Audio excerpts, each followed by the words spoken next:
નમસ્કાર વિદ્યાર્થી મિત્રો, સ્વાગત છે તમારું યુટ્યુબ ચેનલની અંદર। ધોરણ 4 ની અંદર હિન્દી વિષયમાં છઠ્ઠો પાઠ આવે છે ટપકા કા ડર। આ પાઠનો પ્રકાર છે કહાની। આ પાઠને લગતા જે કાંઈ સ્વાધ્યાય પોથીના અલગ અલગ પ્રશ્નોના જવાબ છે એમની આપણે ચર્ચા કરવાના છીએ। વિડીયો અંત સુધી જોજો। વિડીયો ગમે તો લાઇક કરજો અને તમારા મિત્રો પર વિડીયો શેર કરજો। સાથે ચેનલને સબસ્ક્રાઇબ ન કરેલી તો ચેનલને પણ જરૂરથી સબસ્ક્રાઇબ કરી લેજો, જેથી કરીને નવા જેટલા વિડીયોઝ મુકાય એની નોટિફિકેશન સૌપ્રથમ તમને જોવા મળે। બીજા ચેનલમાં ઘણા બધા વિડીયોઝ મુકાઈ ગયા છે। ઉપર વિડીયો સેક્શનની બાજુમાં પ્લેલિસ્ટ છે, એની અંદર સ્ટાન્ડર્ડ 4th ચોથા ધોરણનો સ્વાધ્યાય પોથીનો પ્લેલિસ્ટ છે। એની અંદર બીજા ઘણા બધા આવા વિડીયોઝ છે। અલગ અલગ વિષય પ્રમાણે વિડીયોઝ જોતા રહેજો, એટલે તમારું જ્ઞાનમાં પણ વધારો થતો રહેશે। જોઈએ સ્વાધ્યાય પોથીના પ્રશ્ન જવાબ। પહેલો પ્રશ્ન છે कोष्टक से उचित शब्द चुनकर खाली जगह में लिखिए। જેમાં પહેલું છે बुढ़िया का घर खाली जगह में था, તો એમાં આવશે જંગલ। બીજું છે चारों ओर खाली जगह बरस रहा था, तो एमां आवशे पानी।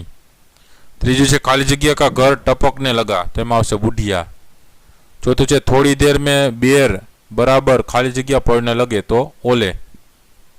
पांचमું है बुढ़िया खाली जगह हो उठी, तो एमां आवशे परेशान। छठुं है बाघ घबराया और खाली जगह रखकर भाग गया, तो एमां आवशे सिर पर पैर। बीजो प्रश्न है पढ़िए, समझिए और लिखिए।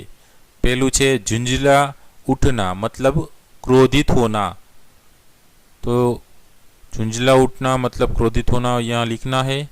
वाक्य है बुढ़िया चूल्हे पर पानी टपकने से झुंझला उठी, बुढ़िया चूल्हे पर पानी टपकने से क्रोधित हो उठी।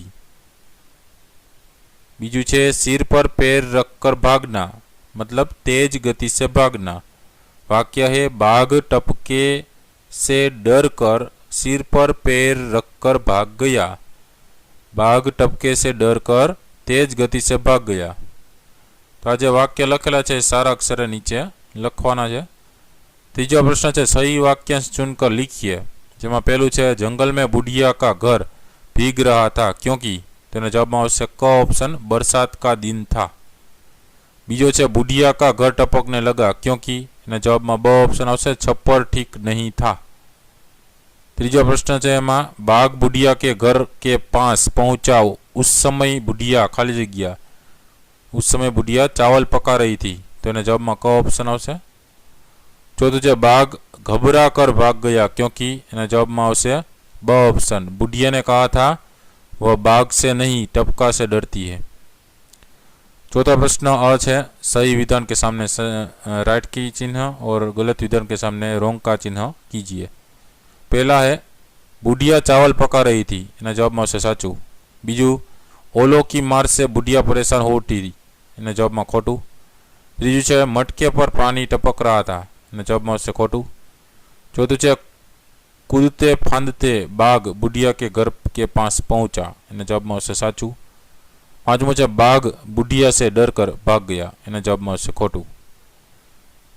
ब प्रश्न है निम्नलिखित प्रश्नों के उत्तर लिखिए। जेमा पहलो है तुमने कितने प्रकार के चूल्हे देखे हैं, तो एना जवाब में आवशे मैंने मिट्टी का, लोहे का और ठोस का चूल्हा देखा है। बीजो प्रश्न है जंगल में बाघ के अलावा और कौन से प्राणी रहते थे, जवाब में आवशे जंगल में बाघ के अलावा सिंह, खरगोश, लोमड़ी, भालू आदि प्राणी रहते थे। तीजो प्रश्न है जंगल में और क्या क्या भीग रहा होगा, सूची बनाइए। जवाब आवशे जंगल में पेड़, पौधे, पशु, पक्षी, पत्थर आदि भीग रहे होंगे। प्रश्न 5मो है निम्नलिखित प्रश्नों के उत्तर एक एक वाक्य में लिखिए। जेमा पहलो है बुढ़िया कहाँ रहती थी, तेना जवाब आवशे बुढ़िया जंगल में रहती थी। बीजो प्रश्न है बरसात में बुढ़िया के घर में क्या पड़ने लगा, जवाब है बरसात में बुढ़िया के घर में पानी पड़ने लगा। तीजो प्रश्न है ओलो की मार से परेशान होकर बाघ कहाँ गया, जवाब है ओलो की मार से परेशान होकर बाघ बुढ़िया के घर के पास आ गया। चौथा प्रश्न है पानी टपकने की आवाज़ कैसी थी, जवाब है पानी टपकने की आवाज़ टप टप ऐसी थी। पांचवा प्रश्न है बुढ़िया को सबसे ज़्यादा डर किससे लगता था, जवाब है बुढ़िया को सबसे ज़्यादा डर टपका से लगता था। छठा प्रश्न है बुढ़िया की बात सुनकर बाघ ने क्या किया, जवाब है बुढ़िया की बात सुनकर बाघ सिर पर पैर रखकर भाग गया। ત્યાર પછી બ પ્રશ્ન છે, નિમ્નલિખિત प्रत्येक विषय के बारे में 5-7 वाक्य लिखिए। જેમાં પહેલું છે મોર, तो मोर विषय 5-7 वाक्य लखी सकिए। पक्षियों में मोर सबसे सुंदर होता है। इसके माथे पर कलगी होती है। इसके पंख रंग बेरंगी होती है। इसकी आवाज़ मधुर होती है। वर्षा के दिनों में मोर म्याऊं म्याऊं करता है। बादल देखकर मोर नाचने लगता है। यहाँ टेहू टेहू भी आप लिख सकते हैं, ठीक है। मोर पेड़ पर रहता है। मोर हमारे देश का राष्ट्रीय पक्षी है। इसी तरह बाघ का दूसरा है, तो उसके भी 5-7 वाक्य लिख सकते हैं। बाघ एक जंगली जानवर है। वह सिंह की तरह भयानक होता है। उसका रंग गहरा पीला होता है। उसके शरीर पर काली धारियाँ होती है। वह अंधेरे में भी देख सकता है। बाघ मांसाहारी प्राणी है। बाघ हमारा राष्ट्रीय प्राणी है। बाघ को हम चिड़ियाघर में देख सकते हैं। तीसरा आता है तोता। तोता एक सुंदर पक्षी है। इसका रंग हरा होता है। इसके गले में काली धारी होती है। इसकी चोंच लाल होती है। वह आगे से मुड़ी हुई और नोकादार होती है। तोते की आवाज़ मीठी होती है। लोग इसे पालते हैं। तोते को हरी मिर्च और अमृत बहुत पसंद है। ત્યાર પછી છઠ્ઠો પ્રશ્ન આવે છે, નીચે दिए गए चित्र का वर्णन 10 वाक्यों में लिखिए। तो यहाँ चित्र आपेलू है जादूगर के कुमार। मेळानो તમે દ્રશ્ય જોઈ શકો છો। મદારી, ચકડોળ, ફુગાવાળો, બરાબર। નાના બીજા બાળકો જોઈ શકો છો બધાય, બરાબર। રમકડાની દુકાન। तो यह मेले का चित्र है। मेले में तरह तरह की दुकानें लगी हुई है। मेले में बच्चे, जवान और बूढ़े लोग हैं। मेले में एक सपेरा खेल दिखा रहा है। गुब्बारे वाला गुब्बारे बेच रहा है। 2 चकडोल भी दिखाई दे रहे हैं। कुछ लोग चकडोल में बैठकर मजा उठाते हैं। एक और 2 घोड़े खड़े हैं। लोग मेले में घुड़सवारी का मजा भी उठा सकते हैं। ત્યાર પછી 7મો પ્રશ્ન છે, નીચે दिए गए उदाहरण के अनुसार वाक्य बनाइए। उदाहरण છે बिल्लीનું बिल्लिया થાય એવા વાક્ય લખવાના બે। પહેલું मेरे घर में बिल्ली है। બીજું मेरे घर में बिल्लिया है। એવી રીતના પહેલું આવે છે મક્ખી, તો મક્ખીનું મક્ખિયા। वाक्य લખી શકીએ, मक्खी रोग का घर है। मक्खिया गंदगी में रहती है। બીજું છે लड़की, लड़कीનું लड़किया। એનું વાક્ય લખી શકીએ, यह मोहन चाचा की लड़की है। रहीम चाचा के 3 लड़कियां है। ત્રીજું આવશે રોટીનું રોટિયા। એનું વાક્ય આવશે, तुषार ने 1 रोटी कुत्ते को खिलाई। तनिष ने गाय को 3 रोटियां खिलाई। ચોથું આવે ચૂડીનું ચૂડિયા। એનું વાક્ય આવશે, अरुणा 1 ही चूड़ी पहनती है। शिल्पा 2 चूड़ियाँ पहनती है। 8वां प्रश्न है, सोचिए और उत्तर लिखिए। જેમાં પહેલું છે, तुम्हारे गांव में कैसे कैसे घर है।